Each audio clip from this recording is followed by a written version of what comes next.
ചിലർക്കുണ്ട് കഞ്ഞിമൂല. കഞ്ഞിമൂല എന്ന് പറഞ്ഞ ഒരു സംഭവം വിശുദ്ധ ഇസ്ലാമിലില്ല. പഠിച്ചോ മുസ്ലിമീങ്ങൾ, ഇസ്ലാമിലില്ല അത്. എന്ത് കഞ്ഞിമൂല? കഞ്ഞി വെച്ച് കുടിക്കാന്ന് ആണോ കഞ്ഞിമൂല? ഈ വിഷയമൊക്കെ ഞാനും പഠിച്ചിട്ടുള്ള വിഷയങ്ങളാണ്.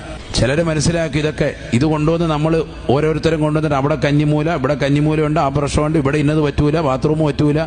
കഞ്ഞിമൂല ബാത്റൂം പണിതാൽ വീട്ടുകാർക്ക് ബുദ്ധിമുട്ടാണ്, ദോഷമാണ്. ഇസ്ലാം മതത്തിൽ അതൊന്നുമില്ല. അതാദ്യം മനസ്സിലാക്കി. അങ്ങനെയെങ്കിൽ തഴവ ഉസ്താദൊക്കെ എന്നേ ഹറാബായി പോയാനെ. ബാത്റൂം ഇരുന്നത് കഞ്ഞിമൂലയിലാണ്. അള്ളാഹു നമ്മളൊക്കെ മനസ്സിലാക്കാൻ തൗഫീഖ്. തഴവ ഉസ്താദിനെ പോയി കണ്ടിട്ടുള്ളവർക്കറിയാം ബാത്റൂം വരുന്നത് കഞ്ഞിമൂലയിലാണ്. എന്താ ഇവരൊന്നും കിതാബ് ഓതി പഠിക്കാത്തവരാണ്. ഇവർ കാണാത്ത ഏത് കിതാബാണ് നമ്മൾ കണ്ടത്? നമ്മുടെ കൗമിൽപ്പെട്ട കുറേ പേര് ഇങ്ങനെയുള്ള പരിപാടികളായിട്ട് ഇരിക്കുക. മൂല്യന്മാർക്ക് അറിയാത്ത പണിയാണിത്, എന്നാ പിന്നെ നമുക്ക് ഇന്ന ആളെ കൊണ്ടുവരാം. ഇവിടെ മൂല്യന്മാർ ഇതിന് നിൽക്കാത്ത എന്താണെന്നറിയോ? ഇത് എതിർത്തതാണ് വിശുദ്ധ ഇസ്ലാമിലെ ചുണക്കുട്ടികൾ, ആലിമീങ്ങൾ ഇതിനെ ശക്തമായി എതിർത്തിട്ടുണ്ട്. അതിനൊന്നും യാതൊരു അടിസ്ഥാനമില്ല. മറ്റു മതസ്ഥരുടേതാകുന്ന ആചാരങ്ങൾ നിന്റെ ജീവിതത്തിലേക്ക് കൊണ്ടുവരാതെ ഓരോരുത്തർക്കും അവരവരുടെ ആചാരം. ഹൈന്ദവ മതത്തിലുള്ളവർക്ക് അവർക്ക് കഞ്ഞിമൂലം ഉണ്ടെങ്കിൽ അവർക്ക് അവരുടെ ആചാരം, അതുമായി പോകാം. മുസ്ലിമിന് അതുമായി യാതൊന്നും കൂട്ടിക്കലർത്താൻ പാടില്ല. നമുക്കതില്ല, അത് മനസ്സിലാക്കി. നമ്മളത് ഭയങ്കര ശാട്ടിയാണ്. ചില ആളുകൾ അത് ഭയങ്കരമായിട്ട് വസ്വാസം ഉണ്ടാക്കാൻ.